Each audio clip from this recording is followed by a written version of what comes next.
Question number 11. Does the light factor affect the distribution of organism? क्या कभी light factor जो है वो डिस्ट्रीब्यूशन ऑफ ऑर्गेनिजम्स को अफेक्ट करता है? Right a brief note giving a suitable example of other plants and animals.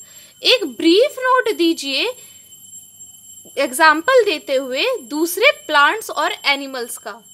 Since plant produce food through photosynthesis, जो plant है वो अपना फूड जो है फोटोसिंथेसिस पे प्रिपेयर करता है, विच इज़ अ प्रोसेस, जो कि एक प्रक्रिया है which is only possible when sunlight is available as a source of energy.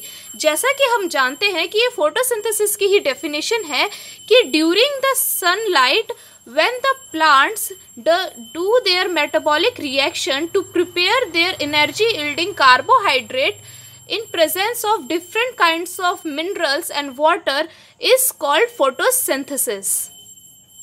तो यहाँ पर जो फोटोसिंथेसिस को होने के लिए सनलाइट का अवेलेबल होना बहुत ही ज़्यादा ज़रूरी है, जितना कि हमें ज़िंदा रहने के लिए सांस लेना है. We can quickly understand the importance of light for giving organism particularly autotrophs. हम ज़्यादातर इस बात को ऐसे समझ सकते हैं उनकी इम्पोर्टेंस जानकर के, जो कि ऑटोट्रॉफ्स होते हैं, जिनको लाइट्स की कितनी ही ज़्यादा ज़रूरत होती है ये हम सब जानते हैं. ऑटोट्रॉफ्स जो ऑर्गेनिजम्स होते हैं वो ज़्यादातर क्लोरोफिल कंटेंट होते हैं. क्लोरोफिल में भी कई तरह के टाइप्स होते हैं, क्लोरोफिल ए, बी और सी.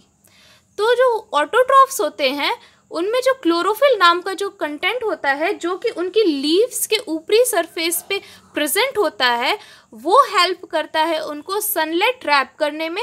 और मेनली यही एक कंपोनेंट होता है जो कि फोटोसिंथेसिस करवाता है, जिससे कि प्लांट्स को एनर्जी मिलती है और वो अपना एनर्जी यील्डिंग कार्बोहाइड्रेट फूड भी बनाते हैं.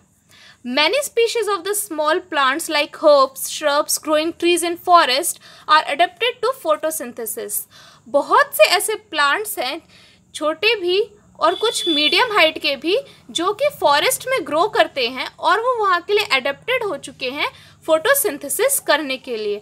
मतलब हम फोटोसिंथेसिस को एक तरह का ऐसा लाइफ प्रोसेस मान लेते हैं जो कि बहुत ही ज़्यादा वाइटल होता है किसी भी ऑटोट्रॉफ को जिंदा रहने के लिए, because they are constantly overshadowed by tall canopy trees. अब जैसे कि हम जंगल की अगर हम बात करें तो जो बहुत ही ज़्यादा लंबे लंबे जो पेड़ होते हैं, कैनोपी ट्रीज होते हैं, वहाँ पर जो रोशनी होती है फॉरेस्ट में की ज़मीन पर वो बहुत ही कम होती है. तो कुछ प्लांट्स ऐसे भी होते हैं वहाँ पर जो कि अपना जो न्यूट्रिएंट्स हैं वो दूसरे प्लांट से एब्जॉर्ब कर लेते हैं, या फिर वो एडेप्टेड हो जाते हैं वेरी लो लाइट कंडीशन में फोटोसिंथेसिस करने के लिए. फिर उसके बाद यहाँ पे दिया गया है कि ऐसा भी होता है कई प्लांट्स में कि उनमें सीजनल वेरिएशन भी देखने को मिलता है. जैसे कि कुछ डाईयूरेनल और कुछ सीजनल वेरिएशन के प्लांट्स होते हैं जो कि लाइट की इंटेंसिटी पे अपना ग्रोथ और डेवलपमेंट डिपेंड करवाते हैं.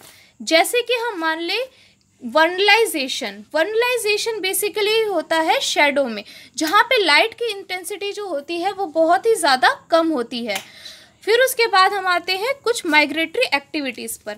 माइग्रेटरी एक्टिविटीज़ भी जो होता है वो लाइट इंटेंसिटी को लेकर के ही रिप्रेजेंट करा जाता है, जहाँ पर टेम्परेचर के बदलने से जो लाइट का कंसंट्रेशन होता है वो ज़्यादा हो जाता है और फिर वहाँ से कुछ ऑर्गेनिजम्स माइग्रेट करके अपने फेवरेबल प्लेस पर आ जाते हैं.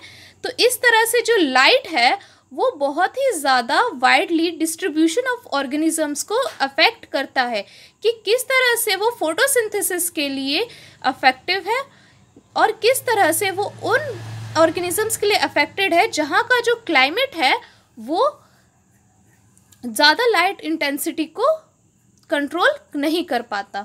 और कुछ जो प्लांट्स ऐसे होते हैं वो डे फ्लावरिंग प्लांट्स होते हैं जो हाई लाइट इंटेंसिटी में ही अपनी फ्लावरिंग पैटर्न शो करते हैं.